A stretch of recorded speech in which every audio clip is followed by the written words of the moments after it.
महापालिका आयुक्त विरोधात खोकेधारकांचे महापालिका कार्यालयासमोर ठिय्या आंदोलन.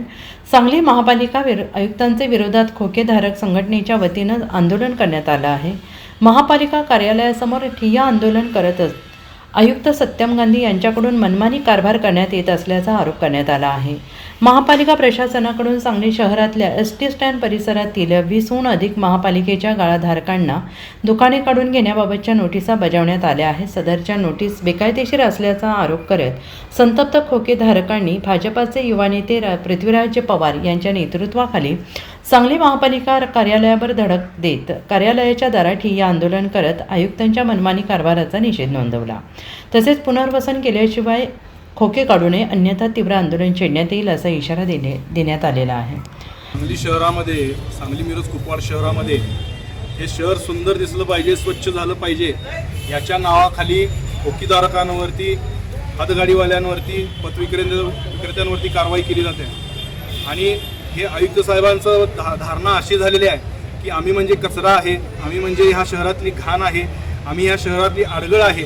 आणि म्हणून कुठल्याही प्रकारचा कायदेशीर गोष्टींचा वापर न करता शनिवार रविवारची नोटीस देऊन, म्हणजे कोर्टात जाता येत नाही, अधिकारी स्वतः भेटत नाहीत, वकील साहेब कुठेतरी बाहेर असतात, अशी अडचण करून नोटीस देऊन बेकायदेशीररित्या हे आयुक्त साहेब आमच्या सगळ्यांच्यावरती कारवाई करायला लागल्यात. जिथं त्यांना कायदेशीर वापर करता येत नाही तिथं आमच्यावरती अंमली पदार्थ विक्रीचा, गांजा विक्रीचा, चरस गांजा विक्रीचा आरोप आमच्यावरती लावतात. आणि असे खोटे नाटे आरोप करून हे कारवाई करायला लागलेले आहेत. मुळात ह्या महापालिकेमध्ये 10 जानेवारी 2005 रोजी ठराव झालेला आहे.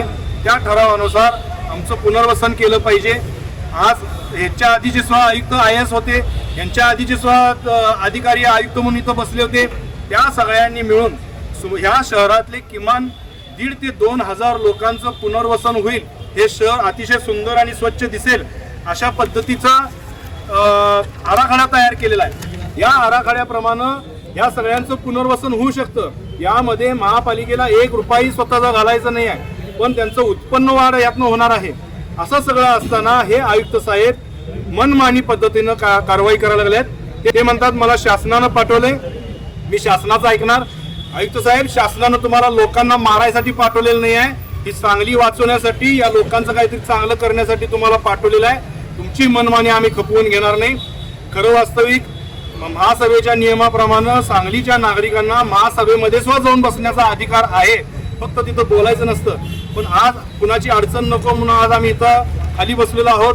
आम्ही प्रत्येक सन्माननीय नगरसेवकांना पत्र दिलेलं आहे, ठरावाची कॉपी दिलेली आहे, या आराखड्याची कॉपी दिलेली आहे.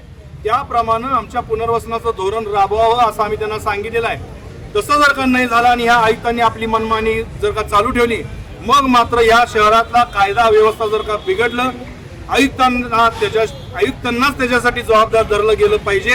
आणि जर का या शहरामध्ये अनरेस्ट झाला, आमच्यावरती अन्याय झाला, तर सर्वस्वी जबाबदार आयुक्त साहेब असतील. Bureau report SBN Marathi, Sangli.